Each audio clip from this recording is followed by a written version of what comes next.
Hello and happy Mental Health Day. I genuinely hope this finds you well. So, the purpose of this day and this video is to raise awareness on mental health and ideally encourage and get people more access to mental health resources. So, to preface, as a disclaimer, although I did study psychology and sometimes I act as a therapist for some people in my inner circle, I am not a professional.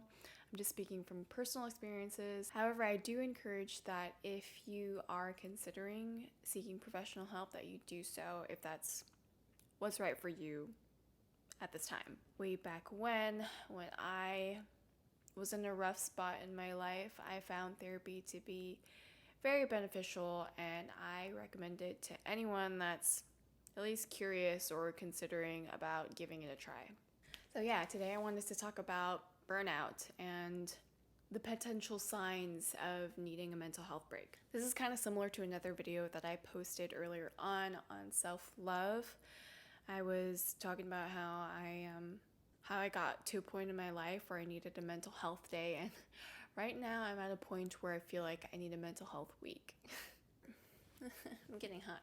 So yes, we've made it to the weekend, but just to paint a little bit of a picture of what's been going on, this is the second day off that I've had in about 5 weeks. Being in the Army Reserve, I've had my 2 monthly drills at the tail ends of our 2-week annual training. So we had that's like 16 days of Army training, and on top of that, I did not leave my civilian job during this time because we're just really slammed with projects.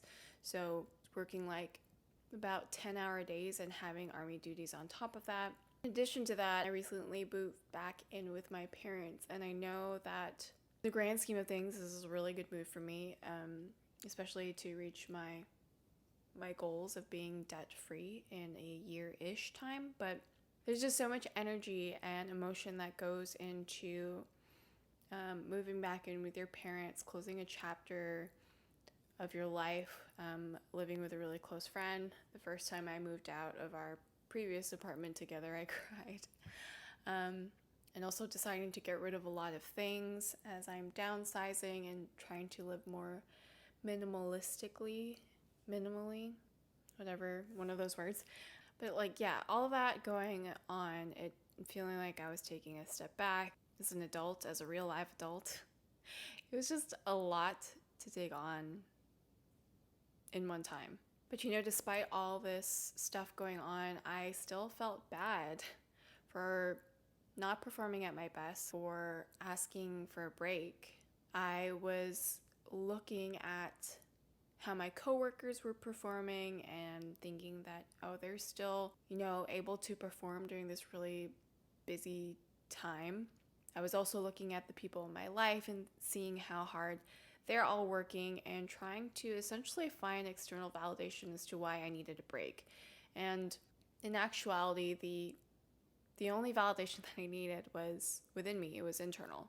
Typically, whenever I'm just stressed or busy, I tend to lose weight. So I've been losing weight because if ever I am sleepy or hungry, sleepy always wins. So I go to bed hungry, or I'm just so busy that I forget to eat. I didn't really have time or energy to tend to myself outside of just work. So I wasn't at my desk, at my computer, or getting ready for the day, or eating. When I made time to eat, I was essentially it was just desk in bed. And something that I noticed within this past week is just me feeling extremely tired, despite the fact that I make the time to get enough rest. Sometimes I spend like 10 hours in bed and still wake up exhausted. And another thing that I noticed this past month is that my face started to break out a lot more than it usually does. And I'm sure you can probably see. And breakouts bring stress that can cause even more breakouts, and it becomes a vicious cycle. Of course, there are a lot of other things that cause breakouts, but I'm willing to bet that a lot of the stress that came from last month was a big cause of it. Going back to pimples, re-pimples, I just had to remind myself that it was a bunch of programming, years and years of programming that's stuck in my brain that's telling me that having pimples is not desirable. When in actuality, there's nothing wrong with me. Pimples are completely normal. And I began to think or like imagine a world where if the beauty industry were to put pimples,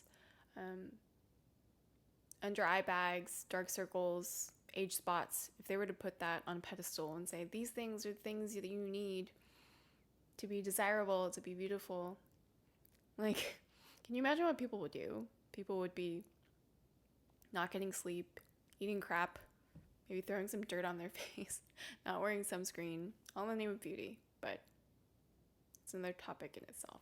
But anyways, going back to the realization of me acknowledging that everything in me was telling me that I needed a break. My body, my mind, my soul, my heart, everything. And I really just needed to accept that and not feel any shame in it and to ask for what I need. So at work, we have this policy where we're able to use our sick days if we're in need of mental health days. And expressing that I've been feeling burnt out lately to HR and my team, they've been really kind and accepting in me wanting to take an extended break, so I'll be taking about a week off. And it was actually really great because I was scared that I was going to be labeled as someone that was lazy, that doesn't work hard, that's weak.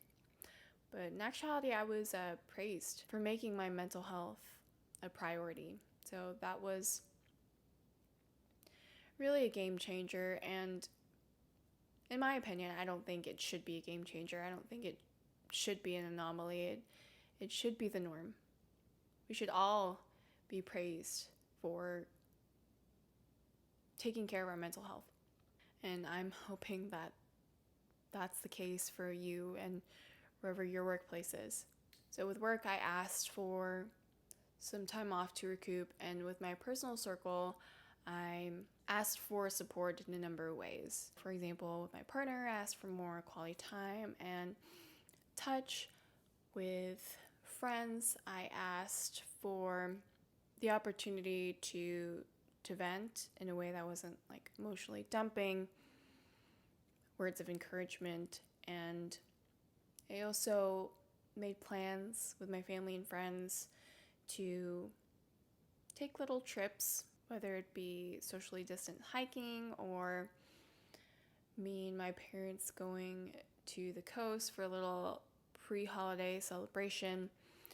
Those were all things that I asked my support group, my inner circle, to take part in, so it would give me something to look forward to work towards, to feel rejuvenated after I've been able to like take part in all those things with people that I love. You know, it's a refresher. It's a mental health refresher for me, for sure. And I just think it's interesting that there's so much acceptance, there's so much conversation, there's so much knowledge revolving around physical health, physical well-being. So for example, if you were to go and have a surgery, or if you were to come down with the flu, there would be really no problem or issue with taking some time off to tend to that. It's generally more accepted than, say, needing a mental health day. Or if you are wanting to improve your physical health by getting them gains, there are just plentiful resources out there that are accessible to anyone that has access to Google. Just the resources and conversations revolving around fitness are just endless.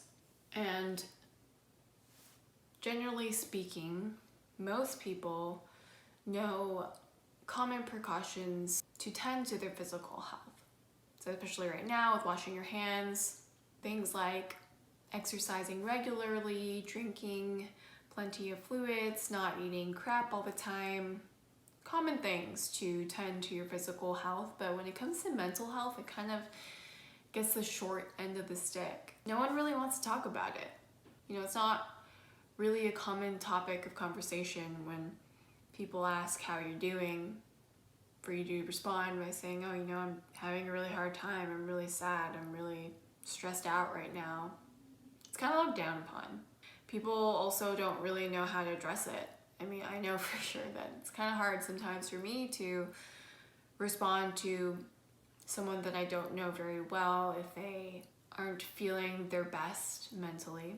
And again, tying back to the fact that no one really wants to talk about it, I think this is sourced by feelings of embarrassment or of shame that a suffering mental health is something to be kept internal.